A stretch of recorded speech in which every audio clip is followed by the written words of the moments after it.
उत्तर प्रदेश के उप मुख्यमंत्री केशव प्रसाद मौर्य ने कहा कि जनता अखिलेश यादव की सरकार में जो गुंडा राज था उसे वापस नहीं देखना चाहती है।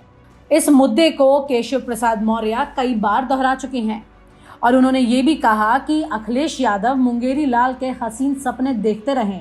जनता सपा का गुंडा राज नहीं भूली है। लेकिन केशव प्रसाद मौर्य जी आपको ज़्यादा पीछे नहीं ले जाते हैं, सिर्फ 2-3 दिन पुरानी ही बात आपको याद दिलाते हैं कि जिस गुंडा राज की बात आप सपा के कार्यकाल की करके जनता को हवाला दे रहे हैं कि वो भूले ना और उसी के बिना पर बीजेपी को वोट दे एक बार फिर से। तो वहाँ पर आपको भी जनता के दरवाजे पर जाकर ये जवाब देना होगा कि आखिरकार उत्तर प्रदेश के जिला पंचायत अध्यक्ष चुनाव में, ब्लॉक प्रमुख चुनाव में इस तरह का गुंडा राज क्यों दिखाई दिया। तमाम वो परिवार जो कि दलित परिवार हैं, ओबीसी परिवार हैं, वो भी जगह जगह से आपसे आवाज़ लगा के गुहार कर रहे हैं कि उनके साथ गुंडा राज क्यों हुआ।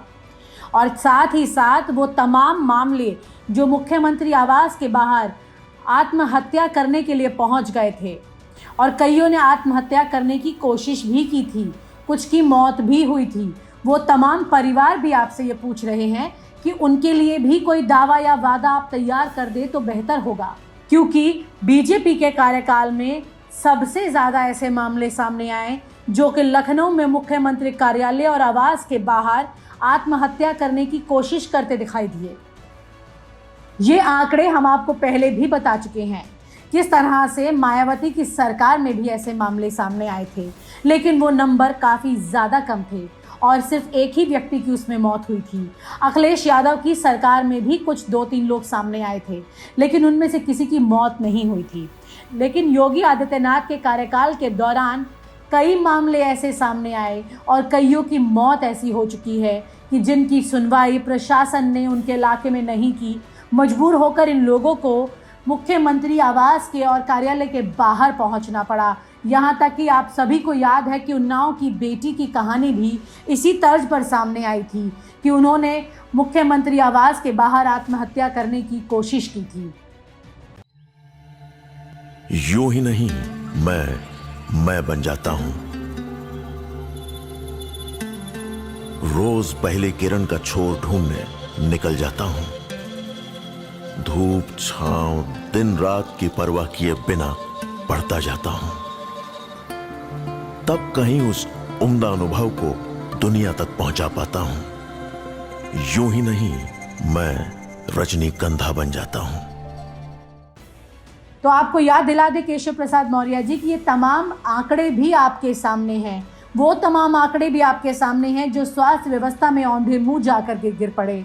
और इन सब के आधार पर अगर बीजेपी खुद को एक बेहतर पार्टी बनाकर जनता के सामने ले जा रही है तो ये बात भी काबिल तारीफ है कि इतने सब के बावजूद आप खुद को एक बेहतर पार्टी के रूप में जनता के समक्ष रख रहे हैं। वहीं अगर बात की जाए अखिलेश यादव की, तो अखिलेश यादव के कार्यकाल के दौरान से अब तक अखिलेश यादव की पार्टी ने गुंडों को अपनी पार्टी से दूर का रास्ता दिखा दिया है। जैसे कि राजा भैया, मुख्तार अंसारी, जीपी यादव, ऐसे तमाम नाम हैं जो कि अखिलेश यादव की पार्टी में पहले दिखाई देते थे, लेकिन अब ये सब दूर हो चुके हैं और इनमें से किसी की भी कोई खैर खबर पार्टी के साथ जुड़ी हुई दिखाई नहीं देती है। तो अब जनता को फैसला करना है कि कौन सी पार्टी के साथ अब गुंडई की तस्वीर ज़्यादा दिखाई दे रही है।